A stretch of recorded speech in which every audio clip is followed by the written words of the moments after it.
Hello students, welcome to my channel info educations. আশা করি তোমরা সবাই ভালো আছো। আজ তোমাদের জন্য এনেছি অষ্টম শ্রেণীর পরিবেশ ও বিজ্ঞানের দ্বিতীয় অধ্যায় স্পর্শ ছাড়া ক্রিয়াশীল বলের এমসিকিউ এবং এসএকিউ প্রশ্নোত্তর।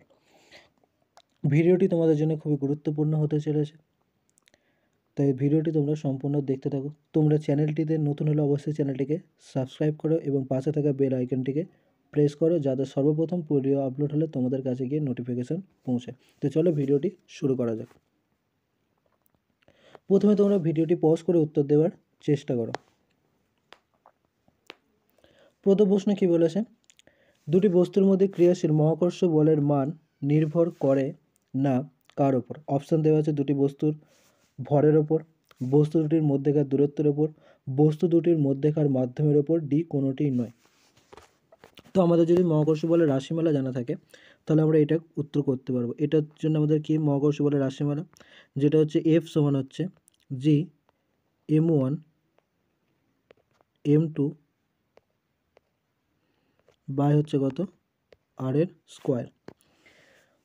তো এইখানে যদি দেখি মহাকর্ষ বল হচ্ছে এফ, m1 m2 হচ্ছে বস্তু দুটোর ভর এবং আর হচ্ছে বস্তু দুটোর মধ্যে দূরত্ব, আর জি যেটা আছে সেটা হচ্ছে মহাকর্ষীয় ধ্রুবক। তো এখান থেকে যদি লক্ষ্য করি মহাকর্ষ বলের মান নির্ভর করে না, তো এখানে দেখতে পাচ্ছি বস্তুর ভরের উপর নির্ভর করছে, তাই এই অপশানটা হবে না। মধ্যেকার দূরত্ব উপর যেটা হচ্ছে কত আর আছে, তার মানে এর ওপর নির্ভর করে, তার মানে এই অপশানটাও হবে না। বস্তু দুটির মধ্যেকার মাধ্যমের ওপর, এখানে কোনো মাধ্যমের কিছু পাচ্ছি না, তো এক্ষেত্রে সঠিক উত্তর কোনটা হবে? Option C এরটা। ওকে, আশা করি তোমরা বুঝতে পেরেছো। এরপরে 2 নম্বর প্রশ্ন, দুটি বস্তুর মধ্যেকার দূরত্ব অর্ধেক করা হলে এদের মধ্যে মহাকর্ষ বলের মান কত হবে? সেম ফর্মুলা, এফ সমান হচ্ছে জি m1 m2 বাই হচ্ছে কত আর স্কোয়ার। তো এই ক্ষেত্রে বলেছে দূরত্বকে অর্ধেক করে দিয়েছে, মানে ফার্স্টে আর ছিল তো এখন কত হয়ে গেছে r/2। তো দূরত্ব অর্ধেক হলে এটা কত হবে? তো দেখো এখন আর এর মান কত হয়ে গেছে r/2। তো আমরা দেখলাম এফ যেটা আছে সেটা হচ্ছে কত 1/r স্কোয়ারের সমান, তো আর স্কোয়ারের সমান হলে কত হবে 1/r/2 তার হোল স্কোয়ার। নেক্সট লাইন আমরা কি লিখতে পারি?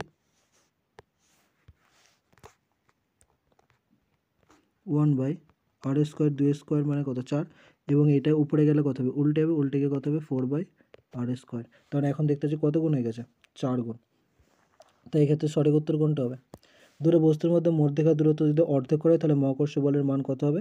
4 গুণ হবে। ওকে, না বুঝতে পারলে আরেকবার ভিডিওটি দেখে নাও। 3 নম্বর প্রশ্ন, মহাকর্ষ ধ্রুবকের এসআই একক কি?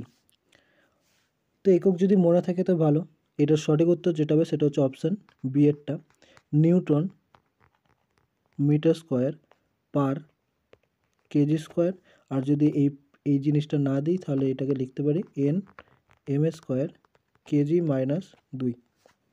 আর যদি না মনে থাকে তাহলে কীভাবে বার করবে সেটাও বলে দিচ্ছি। এফ সমান জি m1 m2 বাই হচ্ছে আর স্কোয়ার। বলের একক কী হয়, অর্থাৎ আমাকে জানতে চাইছে এখানে জি এর একক কী, তাহলে আমরা জি সমান কি লিখতে পারি? এফ আর স্কোয়ার এদিকে গেল কত হবে F R square by m1 m2। Next line আমরা কি করতে পারি? তাহলে জি সমান দেখলাম কত ছিল F R square m1 m2। তো বল যার একক কত হয় নিউটন, দূরত্বের একক কত হয় মিটার স্কোয়ার, আর এটার একক কী হয় মিটার, এটা মানে কি ভর, তো ভরের একক কী হয় কেজি, যেহেতু দুটো ভর আছে তাই কী হবে কেজি স্কোয়ার। এইভাবে তোমরা বার করতে পারো যদি না মনে থাকে।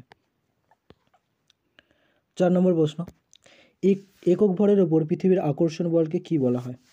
তো আমরা বলের রাশিমালা একটা জানি, সেটা হচ্ছে এফ ইকুয়াল টু কত বস্তুর ভর গণিত হচ্ছে অভিকর্ষজ ত্বরণ। এখানে বলেছে একক ভর মানে কত হবে এম সমান কত 1। তো এম সমান 1 হলে তাহলে আমরা কি পাচ্ছি এফ সমান কত জি, এম এর মান যদি 1 বসিয়ে দিই, তো অর্থাৎ অভিকর্ষ বল যেটা আছে সেটা কার সঙ্গে সমান অভিকর্ষজ ত্বরণে, তাই এক্ষেত্রে সঠিক উত্তর কী হবে অপশান সি। 5 নম্বর প্রশ্ন, 6 কেজি ভরের একটি বস্তুকে চাঁদে নিয়ে যাওয়া হলে সেখানে বস্তুটির ওজন কত হবে? 1 নিউটন, 9.8 নিউটন, 6 ইন্টু 9.8 নিউটন অথবা 0। তো আমরা যদি পৃথিবীতে বার করি তার ওজন কত হবে? ওজনের ফর্মুলা যেটা হয় সেটা হচ্ছে বস্তুর ভর গুণিত অভিকর্ষজ ত্বরণ। এক্ষেত্রে 6 কেজি বলেছে, তাই 6, আর অভিকর্ষ ত্বরণের মান কত? 9.8। তো এটা হচ্ছে পৃথিবীতে বস্তুটির ওজন হবে। কিন্তু আমরা জানি চাঁদে কোনো বস্তু নিয়ে গেলে সেটা পৃথিবীর কত ভাগ কমে যায়? 1/6 ভাগ। অর্থাৎ আমাদের পৃথিবীতে যদি কোনো বস্তুর ওজন 60 কেজি হয়, তাহলে চাঁদে গিয়ে সেই বস্তুটার ওজন কত হয়ে যাবে? 10 কেজি, কারণ কত হবে? 1/6 কমে যাবে। তো সেক্ষেত্রে ওখানে দেখলাম পৃথিবীতে বস্তুর ওজন কত ছিল? 9.8, আর চাঁদে গিয়ে বস্তুর ওজন কত হবে? 6 কেজি কমে যাবে, মানে 6 দিয়ে ভাগ করতে হবে। যদি 1/6 ভাগ কমে যায়, তাই 6 দিয়ে কেটে দিলে কত হবে? 9.8 নিউটন। তাই ক্ষেত্রে সঠিক উত্তর কোনটা হবে? Option B. আর এটা মনে রেখে দেবে, পৃথিবীতে কোনো বস্তুর ভর চাঁদের ভরের, মানে পৃথিবীতে কোনো বস্তুর ভর যদি 60 কেজি হয়, সেমভাবে এটাকে 6 দিয়ে ভাগ করতে হবে। অর্থাৎ চাঁদেতে সেই বস্তুর ওজন কত হবে? 10 কেজি। মানে চাঁদেতে কোনো বস্তুর ভর 1/6 ভাগ কমে যায়। 6 নম্বর প্রশ্ন, পৃথিবীর ভর এম, ব্যাসার্ধ আর হলে অভিকর্ষজ ত্বরণ জি ও মহাকর্ষ ধ্রুবকের অনুপাত কত হবে? অপশান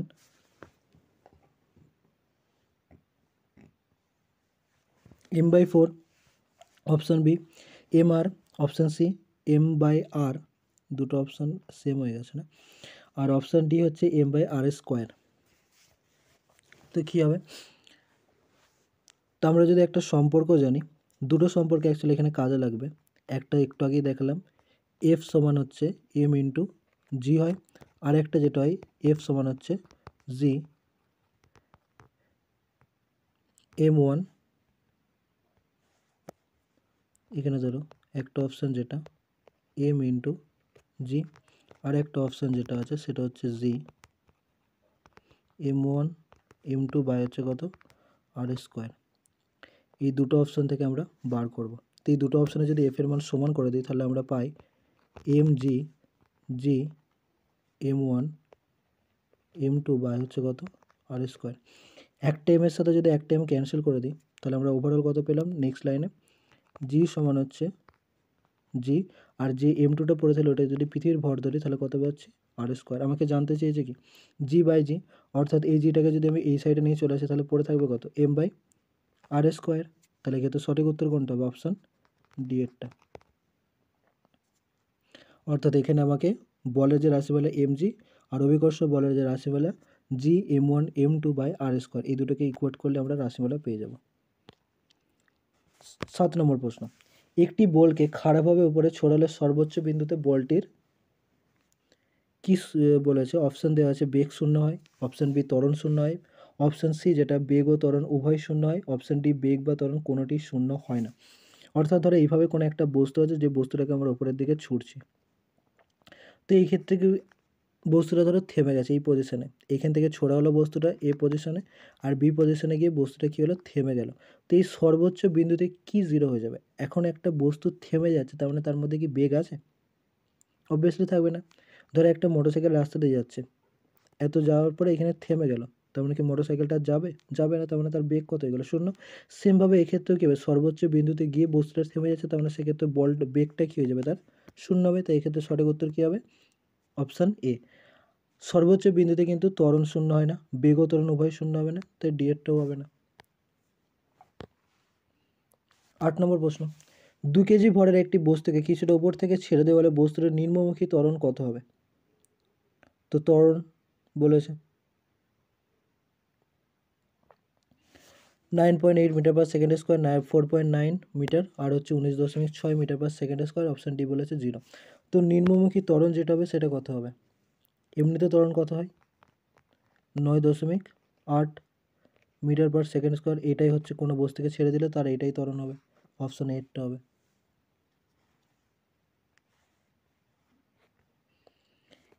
9 নম্বর প্রশ্ন, একটি বল খাড়াভাবে উপরে ওঠার সময় এর বেগ ও ত্বরণের অভিমুখের মধ্যবর্তী কোণ কত হয়? 0 ডিগ্রি, 45, 90 ডিগ্রি, 180 ডিগ্রি। অর্থাৎ ধরো এইভাবে কোনো বস্তুকে উপর দিকে ছোড়া হলো, তো উপর দিকে কি কাজ করছে? ভি, কিন্তু ত্বরণ কোন দিকে কাজ করে? সবসময় নিচের দিকে। তো এটা একটা কিসের মতো কাজ করবে? সরলরেখার মতো কাজ করছে, আর সরলরেখার কোণ যেটা সেটা কত ডিগ্রি হয়? 180 ডিগ্রি। তো এটাই যেহেতু বলেছে এখানে খারাপ হবে মানে পুরোপুরি বলটাকে এইভাবেই ছোটা হবে, তাই সঠিক উত্তর ডি এরটা হবে। 10 নম্বর প্রশ্ন, দুটি সমজাতীয় আধানের মধ্যে ক্রিয়া করে অপশন আকর্ষণ বিকর্ষণ, অপশন সি আকর্ষণ ও বিকর্ষণ উভয়, অপশন ডি আকর্ষণ বা বিকর্ষণ কোনোটি নয়। তো সমজাতীয় আধান বলেছে, আমরা জানি আধান হচ্ছে কয় প্রকারের, দুই প্রকার, একটা হচ্ছে পজিটিভ আধান আর একটা নেগেটিভ আধান। সমজাতীয় আধান মানে প্লাস আর প্লাস পরস্পরকে কী করে, বিকর্ষণ করে। সেমভাবে মাইনাস বা মাইনাস এটাও কী করে, পরস্পরকে বিকর্ষণ করে। তাই দুটো সমজাতীয় আধান পরস্পরের মধ্যে ক্রিয়া করলে সেটা কী হবে, বিকর্ষণ হবে।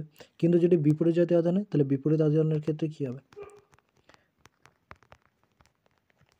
একটা প্লাস তো একটা মাইনাস, এক্ষেত্রে কী হবে, তাদের মধ্যে আকর্ষণ হবে। তাহলে বিপরীত আধানের মধ্যে আকর্ষণ বল ক্রিয়া করে আর সমজাতীয় আধানের মধ্যে বিকর্ষণ বল ক্রিয়া করে। 11 নম্বর প্রশ্ন, দুটি তড়িৎ আধানের মধ্যে ক্রিয়াশীল বলের মান নির্ভর করে আধান দুটির মানের ওপর, আধান দুটির মধ্যেকার দূরত্বের ওপর, আধান দুটির মধ্যেকার মাধ্যমের ওপর, সবকটির ওপর।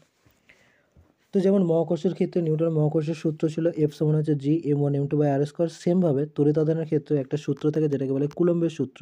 এই ক্ষেত্রে যে রাশি বলাটা হয় সেটা হচ্ছে F সমান হচ্ছে Q1 Q2 মানে আধান বাই হচ্ছে আধান দুটির মধ্যেকার দূরত্ব। তো এই ক্ষেত্রে দেখছি আধান দুটির মানের উপর কি নির্ভর করে, আধান দুটির মধ্যেকার দূরত্বের উপর নির্ভর করে, আধান দুটির মধ্যেকার মাধ্যমের উপর নির্ভর করে। তাই এই ক্ষেত্রে সঠিক উত্তর কি হবে, অপশন ডি এরটা। 12 নম্বর প্রশ্ন, ইলেকট্রনের আধানের মান 1.6 × -19, এটা যেটা আছে সেটা 8 হবে, 10⁻−19 অর্থাৎ পাওয়ারে 19 আছে।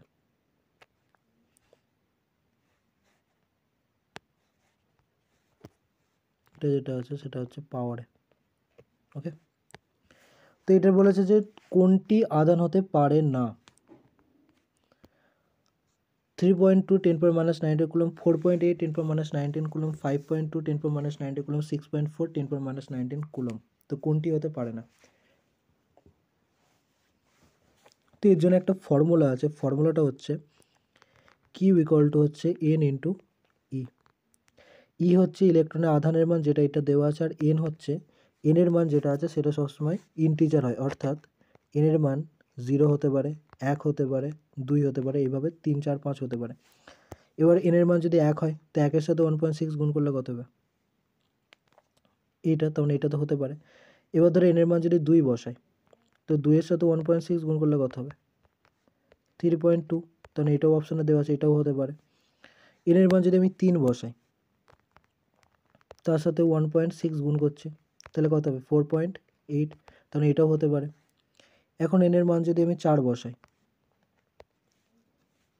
4-এর সাথে 1.6 গুণ করলে কত হবে, 6.4, তখন এটাও হতে পারে। কিন্তু তাহলে কোনটা পাচ্ছি না, সেটা হচ্ছে অপশান সি, তাহলে এটা কোনোদিনও হতে পারে না। তো এক্ষেত্রে সঠিক উত্তর হবে অপশান সি এরটা। ফর্মুলাটা মনে রাখবে, কী ফর্মুলা বললাম, কিউ সমান হচ্ছে এন ইন্টু ই। ই হচ্ছে ইলেকট্রন আধানের মান, আর এনের মান যেটা আছে সেটা এনের হচ্ছে সংখ্যা, 0 1 2 3 4 5 এরকম গুণিতক সংখ্যা। 13 নম্বর প্রশ্ন, স্থির তড়িৎ সারণীতে এবোনাইটের অবস্থান পশম কাঁচ ও রেশমের নিচে। এবোনাইটের একটা দণ্ডকে পশমের টুপি দিয়ে ঘষলে ধনাত্মক আধান সৃষ্টি হবে কোনটিতে, এবোনাইট দণ্ডে পশমের টুপিতে দুটিতেই কোনোটিই নয়। তো এর জন্য তোমাদের একটা জিনিস মনে রাখতে হবে, সেটা হচ্ছে স্থির তড়িৎ শ্রেণী। এই শ্রেণীর অর্ডারে এইভাবে নির্দিষ্ট অর্ডারটা মনে রাখবে, প্রথমে পশম, তারপরে কাঁচ, তারপরে কাগজ, তারপরে রেশম, কাঠ, তারপরে মানবদেহ, ধাতব পদার্থে এবোনাইট, গালা, রজন, সেলুলয়েড। অর্থাৎ এটার মানে কি বোঝায়, এইখানে যদি দুটো পদার্থ নিয়ে, একটা হচ্ছে পশম আর একটা হচ্ছে আমি ধরো কাঠকে নিচ্ছি, এবার এই দুটোর মধ্যে ঘষা অর্থাৎ সংঘর্ষ হলো, তো মনে রাখবে পশমের অবস্থান কাঠের থেকে কি বেশি আছে, মানে পশম ওপরে আছে কাঠ হচ্ছে নিচেতে আছে। এই অর্ডারে দেখলে পশম হচ্ছে 1 নম্বরে আছে, তো পশম কত, কাঠ করছে কত নম্বরে আছে, 1 2 3 4 5 নম্বরে। তো পশমের অবস্থান কি আছে, কাঠের থেকে বেশি, তাই পশমে সবসময় ধনাত্মক হবে, কাঠেতে ঋণাত্মক হবে। অর্থাৎ উপরে যার অবস্থান হবে তার মধ্যে ধনাত্মক হবে, আর নিচে যার অবস্থান হবে তার মধ্যে ঋণাত্মক। সেমভাবে যদি কাঁচ আর এবোনাইটকে যদি ঘষি, তো কাঁচ উপরে আছে এবোনাইটের থেকে, তাই কাঁচেতে কী আধান উৎপন্ন হবে, ধনাত্মক, এবোনাইটে ঋণাত্মক। সেমভাবে ধরো আমি নিলাম এখান থেকে মানবদেহ, তার সাথে ধরো সেলুলয়েড, তো মানবদেহে কী আছে, উপরে আছে, সেলুলয়েড নিচে আছে, তাই মানবদেহের মধ্যে কী আধান উৎপন্ন হবে, পজিটিভ, আর সেলুলয়েডের মধ্যে কী আধান উৎপন্ন হবে, নেগেটিভ। তো এক্ষেত্রে কী বলেছে, স্থির তড়িৎ শ্রেণীতে এবোনাইটের অবস্থান পশম, কাঁচ ও রেশমের নিচে, তাহলে এবোনাইট দণ্ডেতে কী উৎপন্ন হবে, ঋণাত্মক আধান। তাহলে এখানে বলেছে যে ইবোনাইট একটি দণ্ডকে পশ্চিমের টুপি দিয়ে কষলে ধনাত্মক আধান সৃষ্টি হবে কার মধ্যে? যে উপরে থাকবে তার মানে পশ্চিমের টুপিতে অ্যান্সার হবে। ধনাত্মক আধান কী আছে? পশম যেহেতু ইবোনাইটের থেকে উপরে আছে তাই পশমেরটিতেই ধনাত্মক, আর ইবোনাইট দণ্ডতে কী উৎপন্ন হবে? ঋণাত্মক আধান। আশা করি বুঝতে পেরেছ। এরপরে প্রশ্ন 14 নম্বর, পরমাণুর নিউক্লিয়াসের চতুর্দিকে ঘূর্ণায়মান ইলেকট্রনের উপর নিউক্লিয়াস দ্বারা প্রযুক্ত হয় কি? এটা ধরো নিউক্লিয়াস, এবং নিউক্লিয়াসের চারিদিকে কারা ঘোরে? ইলেকট্রনগুলো। তো এই যে ইলেকট্রনগুলো আছে, এই ইলেকট্রনের উপর নিউক্লিয়াস কোন ধরনের বল ক্রিয়া করে? আকর্ষণ বল, বিকর্ষণ বল, মহাকর্ষ বল, কোনোটিই নয়। মহাকর্ষ বল আধানের ক্ষেত্রে ক্রিয়া করে না। আধানের ক্ষেত্রে যেটা ক্রিয়া করে সেটা হচ্ছে তড়িৎ বল, এটা মনে রাখবে। আর তড়িৎ বল দু রকমই হতে পারে, আকর্ষণও হতে পারে, বিকর্ষণ হতে পারে, কিন্তু এখানে নিউক্লিয়াসের ক্ষেত্রে ইলেকট্রনের উপর শুধুমাত্র আকর্ষণ বলই ক্রিয়া করবে। 15 নম্বর প্রশ্ন, সময় বাড়ার সঙ্গে সঙ্গে পতনশীল বস্তুর বেগ কী হতে থাকে? এই জিনিসটা মনে রাখবে, যখন কোনো বস্তু উপরের দিকে যায় তো সময় বাড়ার সঙ্গে সঙ্গে হচ্ছে বস্তু উপরের দিকে উঠলে তার বেগ হচ্ছে কমতে থাকে। অর্থাৎ এখানে যদি কোনো বস্তুর বেগ যদি 20 হয়, এক্ষেত্রে সেখানে হবে 10, এক্ষেত্রে হবে 5, মানে উপরের দিকে গেলে কি বস্তুর বেগ কমতে থাকে। কিন্তু এক্ষেত্রে বলেছে কি পতনশীল। পতনশীল মানে বস্তুটা নিচের দিকে পড়ছে, তো এক্ষেত্রে বেগ যেটা হবে সেটা ক্রমশ বাড়তে থাকবে, অর্থাৎ ঠিক উল্টোতে হবে। 5 হলে 10 হলে কী হবে? 20 হবে, এইভাবে এরকম বাড়তে থাকে। তো এক্ষেত্রে সঠিক উত্তর কোনটা হবে? Option B এরটা। 16 নম্বর প্রশ্ন, তড়িৎ আধান পরিমাপের একক কি? এটা আমরা সবাই জানি, তড়িৎ আধান পরিমাপের একক হচ্ছে কি? কুলম্ব। তো অপশান সি এরটা ঠিক হবে। আচ্ছা, ভোল্ট কার একক? তড়িৎ বিভবের একক।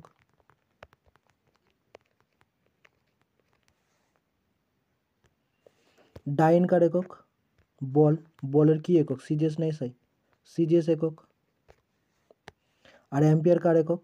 অ্যাম্পিয়ার হচ্ছে প্রবাহ মাত্রা, কারেন্টের একক। রাইট। এখন একটা জিনিস বলো, সেটা হচ্ছে তো ডাইন আর নিউটনের মধ্যে কি সম্পর্ক? বলের দুটো একক আছে না, একটা এসআই একক আর একটা সিজিএস একক, যেটা বললাম কি ডাইন। এই দুটোর মধ্যে একটা সম্পর্ক আছে না, যেটা তোমাদের পরীক্ষার জন্য ইম্পর্টেন্ট, এখানেই বলে দিচ্ছি। 1 নিউটন সমান কত হয়? 1 নিউটন সমান হচ্ছে 10⁵ ডাইন। 1 নিউটন সমান হচ্ছে 10⁵ ডাইন। আচ্ছা বলো, কুলম আধানের দুটো একক আছে, আধানের দুটো একক কী কী আছে? একটা কুলম আছে, তো একটা স্ট্যাট কুলম আছে। স্ট্যাট কুলমটা কী একক? সিজিএস একক। আর কুলমটা কী একক? এসআই একক। এই দুটোর মধ্যে একটা রিলেশন আছে, এই রিলেশনটা মনে রাখবে যে 1 কুলম সমান হচ্ছে 3 × 10⁹ স্ট্যাট কুলম।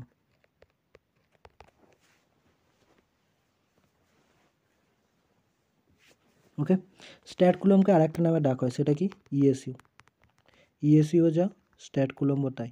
স্ট্যাট কুলম আর ইএসইউ মানে হচ্ছে ইলেকট্রো, এস দিয়ে স্ট্যাটিক, ইউ দিয়ে ইউনিট, অর্থাৎ ইউএসের ফুল ফর্ম হচ্ছে ইলেকট্রোস্ট্যাটিক ইউনিট। তো এক্ষেত্রে যে কটা বলে দিলাম সেই কটা সব কটাই মনে রাখবে। এরপরে ঠিক বা ভুল নির্বাচন করো। তো প্রথমে তোমার উত্তর দেওয়ার চেষ্টা করো। প্রথমেরটা কী বলেছে? মহাকর্ষ ধ্রুবকের মান মহাবিশ্বের সব জায়গায় একই থাকে। 2 নম্বর প্রশ্ন বলেছে একটি বলকে খারাপভাবে উপরে ছড়ালে সর্বোচ্চ বিন্দুতে কণাটির বেগ শূন্য হয়।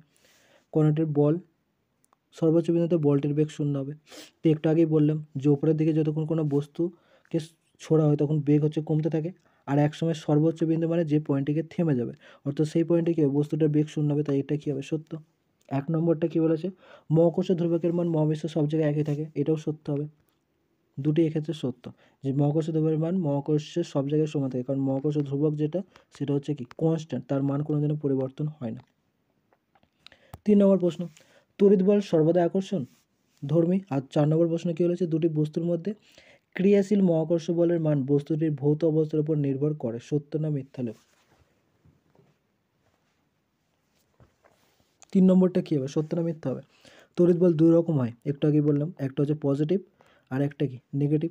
তাই এক্ষেত্রে তড়িৎ বল সর্বদা আকর্ষণ ধরবে, এই জিনিসটা কী হবে? ভুল হবে, ফলস। তারপরের প্রশ্ন 4 নম্বরটা কী বলেছে? দুটি বস্তুর মধ্যে ক্রিয়াশীল মহাকর্ষ বলের মান বস্তুটির ভৌত অবস্থার উপর নির্ভর করে। তো একটু আগে বললাম সেটা কি নির্ভর করে? করে না। এটাও কী হবে? নির্ভর করে নাও হবে, তাই এটা মিথ্যা। কারণ কার উপর নির্ভর করে? বস্তুটির ভরের উপর আর মধ্যবর্তী দূরত্বের উপর, যেটা এমসিকিউতে আমরা করলাম একটু আগে। এরপরে শূন্যস্থান পূরণ করো। সিজিএস পদ্ধতিতে ঘনত্বের একক কী? তো সিজিএস পদ্ধতি যদি ঘনত্বের একক বলে কী হবে? গ্রাম পার সেমি কিউ, এটা হচ্ছে ঘনত্বের একক, ডাইরেক্ট মনে রেখে দেবে। কত ডিগ্রি সেন্টিগ্রেড উষ্ণতা জলের ঘনত্ব সর্বাধিক হয়? 4 ডিগ্রি সেন্টিগ্রেড উষ্ণতা জলের ঘনত্ব সর্বাধিক হয়। এরপরে তো তোমরা যদি অষ্টম শ্রেণীর বিভিন্ন নোটস, সাজেশন, এছাড়া বিভিন্ন পর্যায়ক্রমিক মূল্যায়ন যেমন প্রথম, দ্বিতীয়, তৃতীয় এর প্রশ্নপত্র, এছাড়া বিভিন্ন বিষয়ভিত্তিক মক টেস্ট, অধ্যায় ভিত্তিক পেতে চাও, তাহলে আমাদের ওয়েবসাইট অবশ্যই www.infoeducation.com ভিজিট করো। এছাড়া আমাদের বিভিন্ন সোশ্যাল মিডিয়া প্ল্যাটফর্ম যেমন হোয়াটসঅ্যাপ, ফেসবুক, টেলিগ্রাম, ইনস্টাগ্রাম এগুলোতে জয়েন হতে চাইলে অবশ্যই ডেসক্রিপশন বক্সে লিঙ্ক তোমরা পেয়ে যাবে। এই চ্যানেলগুলোতে যুক্ত হওয়ার সুবিধা কি? বিভিন্ন রকম আপডেট পেতে পারো তোমরা। এরপরে একটি বা দুটি বাক্যে উত্তর দাও। 1 কুলম্ব সমান কত স্টার্ট কুলম্বের সময়? একটু আগে দেখালাম 1 কুলম্ব সমান কত হয়? 3 × 10⁹ ESU। 2 নম্বর, কাঁচকে পশম দিয়ে ঘষলে কাঁচে কোন প্রকার তড়িৎ উৎপন্ন হয়? কাঁচকে যদি আমরা পশম দিয়ে ঘষি তাহলে কি বললাম? কাঁচ আর পশমের মধ্যে কোনটা উপরে আছে? একটু আগে দেখালাম না, স্থির তড়িৎ শ্রেণীটা। এখানে কি আছে? একটু আগে দেখালাম পশম আর কি কাঁচ। এখানে কি বলেছে? কাঁচকে পশম দিয়ে ঘষেছে, তাহলে পশমে কি উৎপন্ন হবে?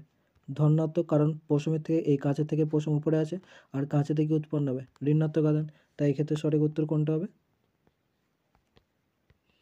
কাঁচকে পশম দিয়ে ঘষলে কাঁচে কোন প্রকার উৎপন্ন হবে? কাঁচে কোন প্রকার উৎপন্ন হবে সেটা হচ্ছে ঋণাত্মক। ওকে,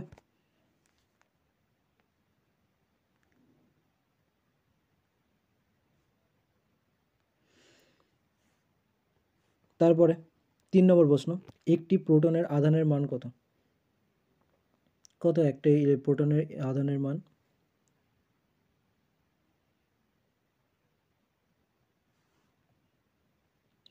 আর 6 নম্বর প্রশ্ন বলেছে যে একটি বস্তু ইলেকট্রন বর্জ্য করলে বস্তুটি কোন প্রকার তড়িৎ আধান লাভ করে? তো একটি বস্তু যদি ইলেকট্রনকে কী করে? বর্জন করে দেয়। তো ইলেকট্রন বর্জন করলে সেটি কোন আধান লাভ করে? ধনাত্মক আধান। ঠিক আছে। আর একটা প্রোটনের আধানের মান কত? একটা ইলেকট্রন আধানের মান সমান 1.6 × 10⁻19 কুলম্ব। এটা হচ্ছে একটা প্রোটনের আধানের মান। কিন্তু এইখানে মনে রাখবে যে প্রোটনের ক্ষেত্রে পজিটিভ হয় আর ইলেকট্রনের ক্ষেত্রে কী হয়? নেগেটিভ হয়। যদি এইখানেই বলে যে একটি নিউটনের আধানের মান কত, এখানে যদি আমি তোমাদেরকে প্রশ্ন করি যে এইখানে নিউটনের আধানের মান কত? প্রোটন আছে, নিউট্রন আছে, সেমভাবে নিউটনের আধানের মান কত? তো নিউটন আধানের মান কত হয়? 0। এই জন্য আমরা নিউটনকে কী আধান বলি? নিস্তড়িত। 5 নম্বর, অভিকর্ষ ত্বরণের মান কত এসআই পদ্ধতিতে? এসআই পদ্ধতিতে অভিকর্ষ ত্বরণের মান হয় 9.8 m/s²। কিন্তু যদি বলে সিজিএস পদ্ধতিতে এই মানটা হয়ে যাবে 980 সেমি/s²। 6 নম্বর প্রশ্ন, একটি বস্তুকে পৃথিবী পৃষ্ঠ থেকে ন্যূনতম কত বেগে ছুড়লে বস্তুটি আর পৃথিবীতে ফিরে আসবে না? তো এটা ডাইরেক্ট আছে, আর এই বেগটাকে একটা বেগও বলা হয়। সেই বেগটাকে বলা হচ্ছে মুক্তিবেগ। অর্থাৎ যে ন্যূনতম বেগে কোনো বস্তুকে ছুড়লে সেটি পৃথিবী পৃষ্ঠে আর ফিরে আসে না, সেই বেগটাকে বলা হয় মুক্তিবেগ। এটা মনে রাখবে। আর যদি বলে মুক্তিবেগের মান কত, এটা মনে রাখবে 11.2 কিলোমিটার/সেকেন্ডে। অর্থাৎ 1 সেকেন্ডে যদি আমরা কোনো বস্তুকে 11.2 কিলোমিটার ছুটতে পারি তবেই সেটা আর পৃথিবী পৃষ্ঠে ফিরে আসবে না। আর এই যে বেগটা বললাম এই বেগটাকে বলা হয় মুক্তিবেগ। 7 নম্বর, একটি পরমাণুর নাম লেখো যেখানে কোনো নিউট্রন নেই। তো কমেন্ট বক্স করে তোমরা এই উত্তরটা জানাও। এটা তোমাদের জন্য হোমওয়ার্ক থাকলো। আমি হিন্ট দিয়ে দিচ্ছি, সেটা হচ্ছে হাইড্রোজেনের 3টি পরমাণু আছে, তার মধ্যে একটি পরমাণু যেটা আছে তার কোনো নিউট্রন নেই। এরপরে পরমাণু নিস্তড়িত কেন? তো দেখো এর উত্তরটা, এটা খুবই ইম্পর্টেন্ট প্রশ্ন একটা, যে পরমাণু নিস্তড়িত কেন? কারণ পরমাণুতে প্রোটনগুলির মোট আধানের পরিমাণ ওই পরমাণু ইলেকট্রনগুলির মোট ঋণাত্মক আধানের পরিমাণের সমান। ফলে একটি পরমাণু মোট আধানের মান কত হয়? টোটাল 0 এবং পরমাণু নিস্তড়িত হয়। অর্থাৎ একটা পরমাণুতে যতগুলি ইলেকট্রন থাকে ততগুলি প্রোটন থাকে। যেমন হচ্ছে ধরো সোডিয়াম পরমাণুরই কথা বলছি। সোডিয়ামের পরমাণুর সংখ্যা কত? 11খানা। এটাই হচ্ছে তার ইলেকট্রন সংখ্যা, আবার এটাই হচ্ছে তার কী সংখ্যা? প্রোটন সংখ্যা। এই দুটির সমান, তাই পরমাণুটা কী হয়? নিস্তড়িত হয়। কোন বিজ্ঞানী তড়িতের প্রকৃতি সম্বন্ধে প্রথম ধারণা দেন? তো বিজ্ঞানী বেঞ্জামিন ফ্র্যাঙ্কলিন হচ্ছে প্রথম তড়িৎ প্রকৃতির সম্পর্কে ধারণা দেন। এরপরে 10এরটা যেটা বললাম মুক্তিবেগ, যে ন্যূনতম বেগেতে চললে কোনো বস্তুকে যে বেগে উপরের দিকে ছুটলে বস্তুটি পৃথিবীর অভিকর্ষ বলে বাইরে চলে যায় সেই বেগকে বলে মুক্তিবেগ, যার মান কত 11.2 কিলোমিটার পার সেকেন্ড। চাঁদে কোনো বস্তুর ওজন হচ্ছে 24 কেজি হলে পৃথিবীতে ওই বস্তুর ওজন কত হবে? চাঁদেতে পৃথিবীর ওজনের বস্তুর কত হয়? 1/6 ভাগ হয়, এটাই তো বললাম 1/6 ভাগ। তো চাঁদেতে কোনো বস্তুর ওজন যদি 24 হয় তাহলে পৃথিবীতে তার ওজন কত হয়ে যাবে? 6 গুণ হয়ে যাবে। তাই 6 গুণিত 24 মানে কত হবে? 4 6 24, 17 হলো 2, 6 দুগুণে 12, অর্থাৎ 144 কেজি এটার ক্ষেত্রে সঠিক উত্তর হবে। 12 প্রশ্ন, প্রোটনের ভর কত? তো প্রোটনের ভর হচ্ছে 1.66 × -27 কেজি। নিউটনের ভর কত? 1.6 × -27 কেজি। কিন্তু এখানে মনে রাখা দরকার যে নিউটনের ভর একটু বেশি হয় প্রোটনের ভরের চেয়ে। 14 নম্বর প্রশ্ন, তড়িতাবেশ কি? তো তড়িতাবেশ হলো কোনো তড়িতাহিত বস্তুর উপস্থিতির কারণে একটি নিস্তড়িত বস্তুর দুই প্রান্তে বিপরীত তড়িতের সমাবেশ ঘটার এই ঘটনাকে বলা হয় তড়িৎ আবেশ। ওকে, তো এই ছিল তোমাদের প্রশ্ন উত্তর। আশা করি ভিডিওটি তোমাদের ভালো লেগেছে। তো অবশ্যই ভিডিওটিতে একটি লাইক দিও। চ্যানেলটিতে নতুন হলে অবশ্যই চ্যানেলটিকে সাবস্ক্রাইব করো, আর পাশে থাকা বেল আইকনটিকে অবশ্যই প্রেস করে রাখবে। এছাড়া ভিডিওটি তোমার বন্ধুদের সাথে শেয়ার করো। ধন্যবাদ।